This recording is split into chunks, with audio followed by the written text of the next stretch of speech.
Okay, this question is from Web Deb Love. You're asking is, if I focus on 100 dribbling cone drills, how much better will I be in 2 months?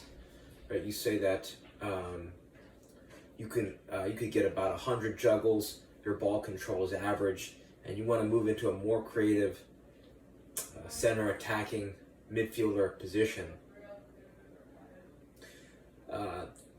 The first thing that comes to mind is if soccer were only a competition based on your dribbling abilities, and since this is the only thing you're focusing on, right? I think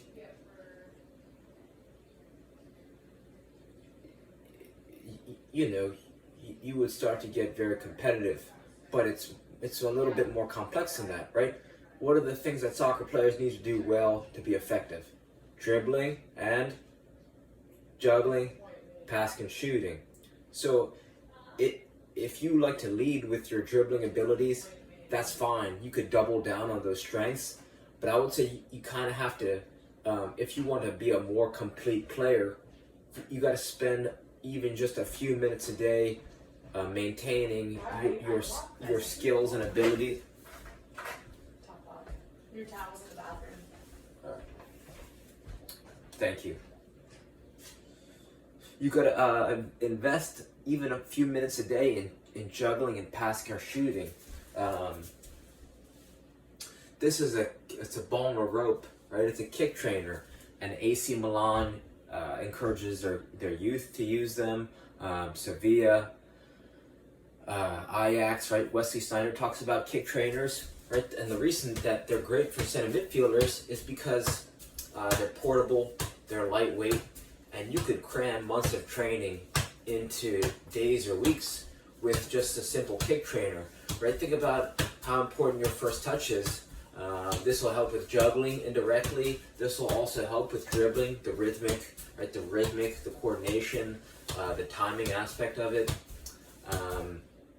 It just helps with ball striking, right? So every time you're getting touches, it's like a little shot or like a little pass. So I think if you were to invest in one of these, you could make one with a size 1 or size 2 ball, some rope and some duct tape.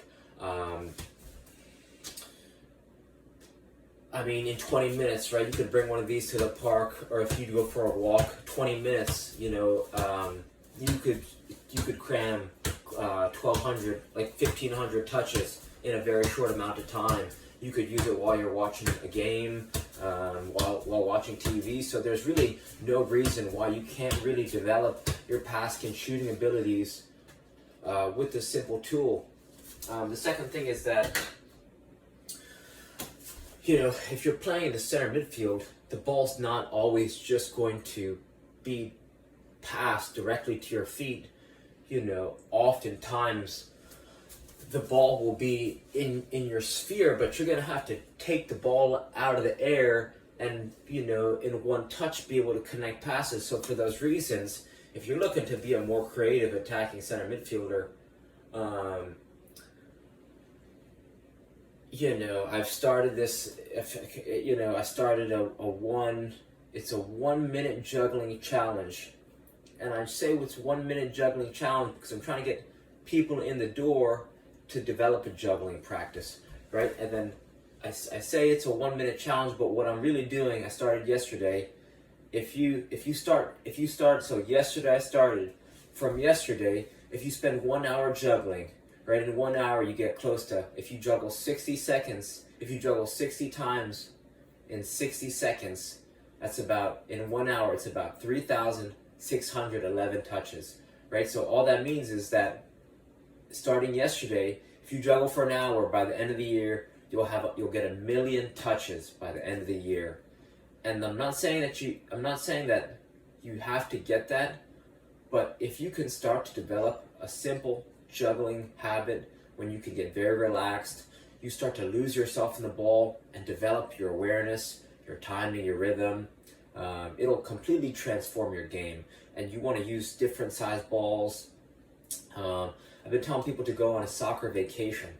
All that means is bringing a ball with you to dribble wherever you go, a kick trainer, tennis ball, right? Anytime that you could be walking or just sneaking in touches. Doesn't matter if it's school, on the job, out, church, temple, whatever, vacation, everywhere you go, you could bring, instead of just focusing on practice as a place to get touches, you could start to bring your practice everywhere and turn your world right into that proverbial oyster. So you kind of want to make training perpetual and make it effortless, make it a part of your lifestyle.